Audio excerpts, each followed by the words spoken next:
Tiffany Gruenberg with Family First Life, and we're going to go over some training on in-home introduction. Kind of the first things that you do when you step up to the door, from the door in.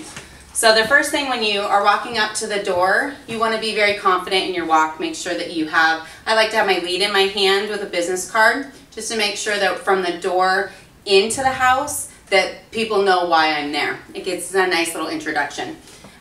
You want to knock on the door and pretty assertively make sure that they know that you're there, especially if you're doing final expense. Sometimes people will be in the back of the house, they can't really hear you, and you don't want to just lightly knock. You want to knock with authority. And then the next thing that you really want to focus on is your rapport building with your clients. Most decisions from clients on purchasing is made almost in that first 7 seconds when you walk in the door. So eye contact is going to be very important from that door in. When you're building rapport, a few things to really remember are going to be things like having genuine interest in people. While you're there, they are the most important thing because you are there to help them protect their families. That's why they filled out the request for you to come visit with them. So being genuinely interested in who they are is going to be very important down the road when you're doing financial inventory, so you get the opportunity to pull up things that they were interested in. It helps with that kind of closing process. The second thing that you really want to be able to do from that door in is be flexible with your personality. Be able to decide if someone comes at you and they're a little bit more aggressive, you want to be able to stay in control of that appointment right from the beginning. Shake hands very assertively, keep eye contact through that entire rapport building process. And if someone is a little bit meek or a little bit meager, just kind of come down to their level. You need to be able to meet people where they're at on their personalities. That's incredibly important when you're building rapport. It puts people at ease and they're more likely to trust you with information. The next thing is being an active listener or using active listening skills. So a lot of us believe that we're very good listeners, but sometimes when we listen, we don't exactly hear things. One of the things when you're building rapport with someone, they will drop little pieces of information like their children's names, their grandchildren's names, the fact that they really like to hunt or fish, or they're very into sewing, crafting, quilting, things like that. And being able to hear those things and not just listen and move forward, but hear them and use them later in your appointment is very important. Also, the ability to relate to others. You're going to meet with a lot of people that you don't necessarily have anything in common with. But your job in the very beginning of your appointment is to build that rapport and find commonality.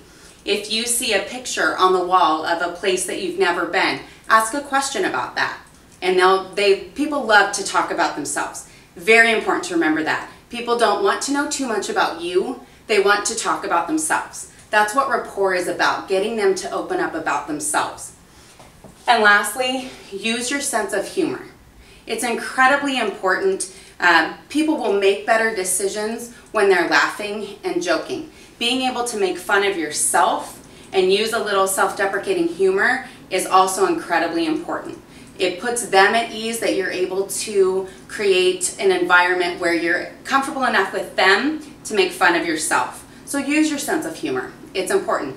And if you don't feel like you have that great of a sense of humor, avoid using your sense of humor because it makes people a little uncomfortable. So just go back to the other skills that you have, which is active listening and things like that. Also, when you're ready, when the rapport is built and you're confident and you've led your clients to the kitchen table so you can sit down and start actually working on business, you want to go from that friendly rapport building person to the expert in the home. So that transition is incredibly important. Once you sit down, there's a few things that you want to do with people, and that is get them to understand that you're ready to do business. And again, that's by moving them into a position like the kitchen table where you're ready to sit down, go through the financial inventory, and get to work for them. By doing that, the transition that I like to use is by explaining the structure and the expectations of our appointment. So what I like to say is, John and Mary, I appreciate you letting me come out today. My goal is to do a few things while I'm here.